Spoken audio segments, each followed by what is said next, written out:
மேடையில் வந்திருக்கும் திரையுலக பெரியவர்களுக்கும் இங்கே வந்திருக்கும் பத்திரிகை ஊடக நண்பர்களுக்கு அனைவருக்கும் என்னுடைய பணிவான காலை வணக்கம்.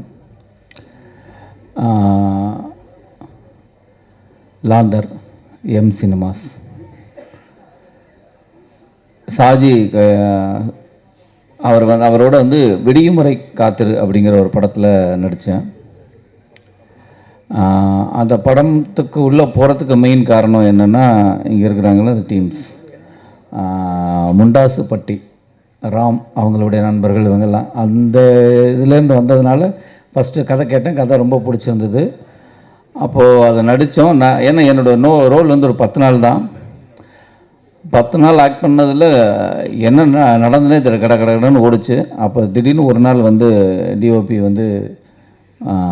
சவுந்தர் அவர் எடுத்த ஷார்ட்டை ஒரு சீனை காட்டினார். ரொம்ப பியூட்டிஃபுல். அது ஆக்சுவலாக ஒரு சின்ன ஒருத்தருடைய க்ளோஸ்அப் வரணும். அதுக்கு அவர் தண்ணியிலேருந்து போய் அப்படி ஒரு ஷார்ட்டை அதை காட்டின விதம் ரொம்ப இன்ட்ரெஸ்டிங்காக இருந்தது. என்னங்க பயங்கரமாக இருக்குன்னா, அது விக்ராந்துக்கு வச்சுருந்த ஷார்ட்டு ரொம்ப பிரமாதமாக இருக்கு, எனக்கு நல்லா இருக்குமா அப்படின்னா, இல்லை நல்லாயிருக்கும் சார் அப்படின்னா. நான் அடுத்த நாள் ஒரு சீனை கட் பண்ணி காட்டினாங்க. ரொம்ப இன்ட்ரெஸ்டிங்காக இருந்தது. அந்த படம் எப்போ வரும்னு எனக்கு ஆவலாக இருந்தது. அது ஒரு 7 நாள் பேலன்ஸ் இருக்குது ஷூட்டு. அந்த படம் எப்போ கூப்பிடுவாங்கன்னு ஒரு இருந்திருக்க டயத்தில் தான் சாஜி வேறு ஒரு படம் கமிட் ஆகி ஷூட் போகிறாரு அப்படின்னு. அப்போ ஒரு நாள் ஃபோன் பண்ணார். ஃபோன் பண்ணபோது நான் வாழ்த்துக்கள் தான் சொன்னேன். அடுத்த வாரம் ஷூட் போகிறீங்க, என்றைக்கு ஷூட் போகிறீங்க அப்படின்னா. இல்லை சார் நெக்ஸ்ட் வீக் போகணும், அதான் ஒரு பிரச்சனை. என்ன அப்படின்னா, இல்லை ஹீரோட டேட்டு அப்படின்னா, வேறு ஒரு ஹீரோ இருந்தது, அதனால் இப்போ இப்போ என்ன பண்ணும் அப்படின்னா, நான் பண்ணுமா அப்படின்னு. ஏன்னா எனக்கு ஃபோன் பண்ணும்போது நான் பண்ணணுமா அப்படின்னா. ஆமாம் சார் அப்படின்னா. அப்போ நான் கேட்டேன், ஏன் நீங்கள் முன்னாடியே வரல அப்படின்னு. இல்லை சார் உங்கள் சம்பளம் அப்படின்னு. அப்போ இப்போ எப்படி கொடுப்பீங்க அப்படின்னு. இல்லை அதான் அப்படின்னாரு. சரி, ஏன்னா ஒரு இயக்குனர் ஒரு படம் பண்ணி அது வெளியில் வரத்துக்கு அதுக்குள்ளேயே சுற்றிட்டு இருப்பாங்க. அந்த டயத்தில் அந்த படத்தை விட்டுட்டு இவர் வேறு இடத்துலையும் போய் அசிஸ்டண்ட்டாகவும் ஒர்க் பண்ண முடியாது. அந்த படம் எப்போ நடக்கணுங்கிறது. இப்போது கஷ்டப்பட்டு ஒரு படத்தை பிடிச்சிருக்காரு. சரி, அதுக்கு நம்ம என்ன பண்ணலாம், நமக்கு அப்படி ஒரு நிலைமைகள்லாம் வந்த விஷயந்தான். சரி, நான் பரவாயில்ல, அதை விட்டுருங்க, நீங்கள் என்ன சம்பளம் தரீங்களோ ஓகே நான் பண்ணுறேன், ஓகேன்னு சொல்லிடுங்க அப்படின்னா. அப்புறம் ப்ரொடியூசரை போய் பார்த்த உடனே ஜஸ்ட் ஓகே அப்படின்னா ஒரு அட்வான்ஸ் பண்ணாங்க. சின்ன சம்பளம் தான், ஓகேன்னு ஒத்துக்கிட்டேன். அதுக்கப்புறம் தான் கதையே கேட்டேன். அப்பா நாளான்னைக்கு ஷூட் போகிறீங்க, எனக்கு கதை என்னன்னு தெரியாது, கதையை சொல்லுங்கள், அப்போ தான் அதுக்குள்ளே ஏதாவது ட்ராவல் ஆக முடியும் அப்படின்னு. அதெல்லாம் தான் சார், நீங்கள் அப்படியே இருக்கிறது தான், அப்படியே வந்தால் போதும். நான் போலீஸ்னு ஐயோ போலீஸுங்கிற, நான் அதுக்கு ஒரு 3 மாதம் அப்படி டைம் கொடுத்தீங்கன்னா அப்படி வரலாம் அப்படின்னா. இல்லை சார், இது ரொம்ப நீங்கள் காமன் பீப்புள், காமன் மேன்லேருந்து இருக்கிற ஒரு போலீஸ் தான், நீங்கள் இப்படியே வந்தால் போதும். அப்படி தான் ஆரம்பித்தேன் ஷூட்டு. இப்போது இயக்குனர், கேமராமேன், ஆர்ட் டைரக்டர் தேவா, நடித்த நடிகர்கள், மியூசிக் டைரக்டர்ஸ், லிரிக் ரைட்டர், இப்படி இவங்களெல்லாம் நீங்கள் இந்த படம் பார்த்துட்டா அவங்களுடைய திறமைகள்லாம் வெளியில் தெரிஞ்சிடும். இவங்க எல்லாருக்கும் என்னால் வாழ்த்துக்கள் சொல்ல முடியும். மெயினாக தேவா, நீங்கள் சொன்னீங்க இன்றைக்கி வரையும் ஃபாலோ பண்ணிகிட்ருக்கீங்கன்னு. கவலைப்படாதீங்க, இந்த படத்துலேருந்து சினிமாவே உங்களை ஃபாலோ பண்ணும். ரொம்ப சந்தோஷமாக இருக்குது. ஏன்னா ஒரு நல்ல திரைப்படத்தில் தான் உங்களை சந்திச்சிருக்கிறேன். இப்படி ஒரு படத்தில் வந்திருக்கிறோம். ரொம்ப சந்தோஷமாக இருக்குது. இது ஏன் சொல்ல வரேன்னா, இவங்களுடைய திறமைகள் எல்லாமே வெளியில் வந்துடும். ஆனால் இதுக்காக ஒருத்தர் வேலை பார்த்துருக்காருங்க. நான் இதுவரை யாருக்காகவும் இல்லை, ஒரே ஒருத்தர், இந்த பத்ரிநாத்துங்கிற ஒருத்தர் தான். அந்த பத்ரி தான் ரொம்ப, நான் ஏவிஎம்லேருந்து எல்லாத்தையும் பண்ணிட்டேங்க. இப்படி ஒரு தயாரிப்பாளரை என் லைஃப்பில் நான் பார்த்ததே கிடையாது. நான் எத்தனையோ ஏவிஎம்மில் பண்ணியிருக்கேன், நிறைய படங்கள் பண்ணிட்டேன். விஜயா ப்ரொடக்ஷனில் பண்ணியாச்சு, பெரிய பெரிய ப்ரொடியூசர்ஸ்லாம் எல்லாம், அதுக்கெல்லாம் அவங்களெல்லாம் இதுவாக சொல்லலை. ஆனால் இவரை பார்க்க ரொம்ப சாதாரணமாக தெரியுது. ஆனால் அவ்வளோ பெரிய ஆள் அவ்வளோ பெரிய ஆள். ஆனால் அவங்க வீட்டில் அவங்க மனைவி இருக்காங்க, அவங்க பையன் தனுஷ், இவங்கெல்லாம் பார்த்தீங்கன்னா ரொம்ப சாதாரணமாக, எனக்கு ரொம்ப பிரமிப்பாக இருக்கும். இவ்வளோ பெரிய ஆளுங்க ரொம்ப சாதாரணமாக இன்றைக்கி வரையும் இருக்காங்க. சரி, இவர் அவ்வளோ பெருசாக இருக்கட்டும், இவரை சுற்றி கிட்டத்தட்ட இவர்கிட்ட எனக்கு தெரிஞ்சு நான் இவருடைய ஒரு 1000 கணக்கான நண்பர்களை பார்த்துட்டேன். இவர்கிட்ட வேலை பார்க்குறவங்களும் நண்பர்களாக.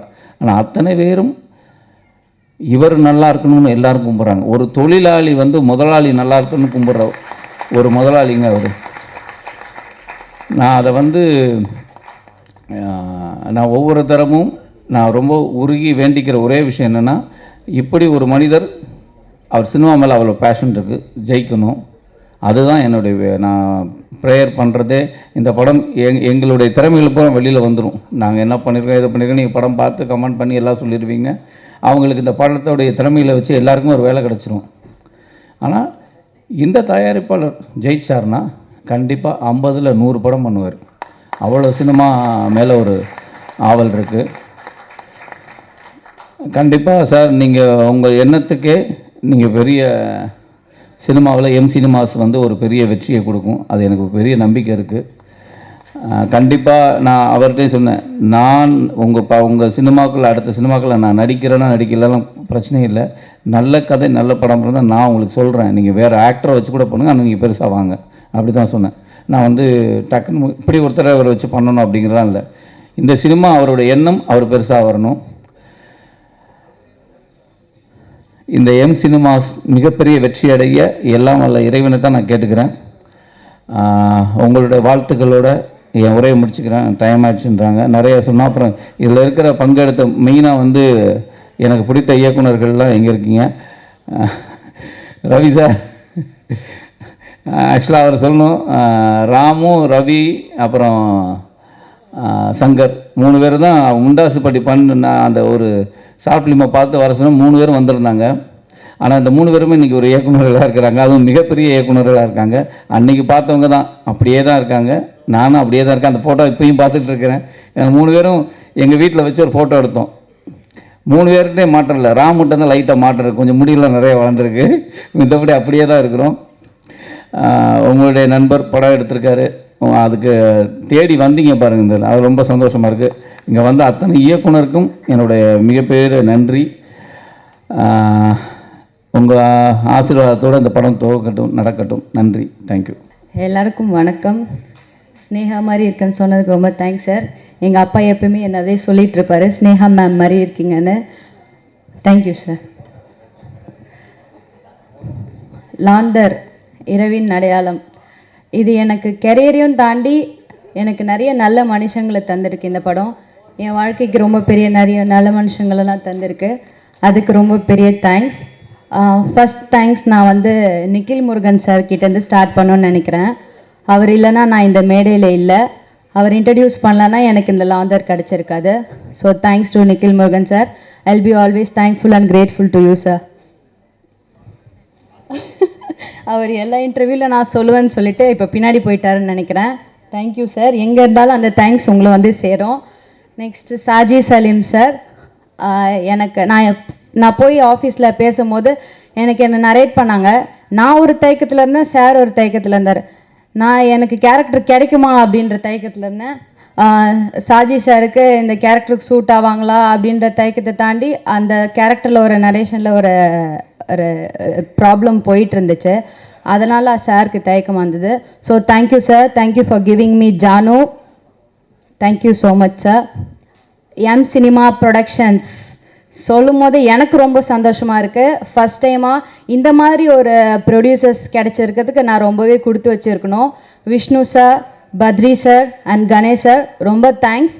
இந்த மாதிரி ஒரு ப்ரொடியூசர்ஸ் நெக்ஸ்ட் யாருக்காவது கிடைக்குமான்னு எனக்கு தெரில, எனக்கு கிடச்சிருக்கு. ரொம்ப தேங்க்யூ சார். அண்ட் தென் ஞான சௌந்தர் சம்சான், நான் அப்படி தான் கூப்பிடுவேன் அவரை.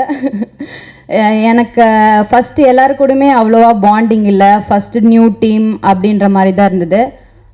டைரக்டர் சார் கூட வைப் கனெக்ட் ஆகிறதுக்கு முன்னாடி எனக்கு சம்சான் கூட நல்ல வைப் கனெக்ட் ஆகிடுச்சு. க்யூட்டி பை அவர் அந்த மாதிரி தான் இருக்கும். Set was so jolly. Samson இருந்தால் நல்லா டைம் போயிடும். டைரக்டர் சார் அப்படி ஒரு கண் சிமிட்டுற நேரத்துக்குள்ளே ஃப்ரேமிங் பண்ணி லைட்டிங்லாம் பண்ணிவிடுவார்.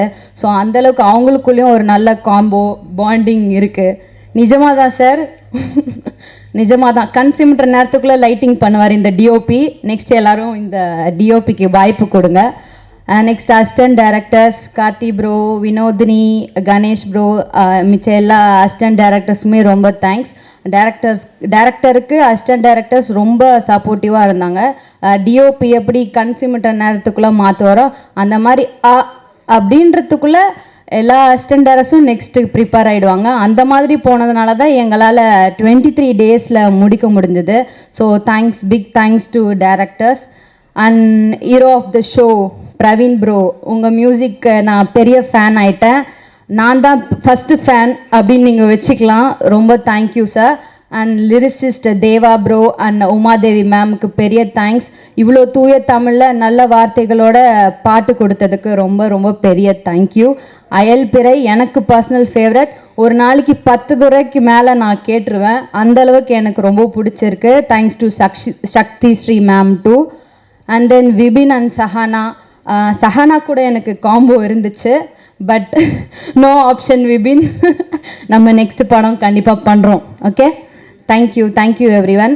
அண்ட் மீடியா ஃப்ரெண்ட்ஸ், நீங்கள் இல்லைன்னா நாங்கள் இல்லை. தேங்க்யூ, எங்களுக்கு எல்லோரும் சப்போர்ட் கண்டிப்பாக கொடுப்பீங்கன்னு நம்புகிறேன். லாஸ்ட்டாக ஒன்று சொல்லணுன்னு நினைக்கிறேன். என் ஃபேமிலி சரௌண்டிங்ஸ் எல்லாருமே நீ எப்படி வரப்போகிற, உனக்கு ஒரு பேக்ரவுண்டே கிடையாது, சினிமா பேக்ரவுண்டே உனக்கு இல்லை, நீ எல்லாம் எங்கேருந்து ஹீரோயின் ஆக போகிற அப்படின்னு சொல்லியிருந்தாங்க. அப்படி கேட்டவங்க இன்னைக்கு எப்போ படம் ரிலீஸ் ஆகுது, எனக்கு டிக்கெட் கிடைக்குமா அப்படின்ற மாதிரி கேட்குறாங்க. கண்டிப்பாக டிக்கெட் கிடைக்கும். ஜூன் 21 படம் ரிலீஸ் ஆகுது. எல்லாரும் படம் பார்த்துட்டு எங்களுக்கு சப்போர்ட் கொடுங்க. தேங்க்யூ, வணக்கம்.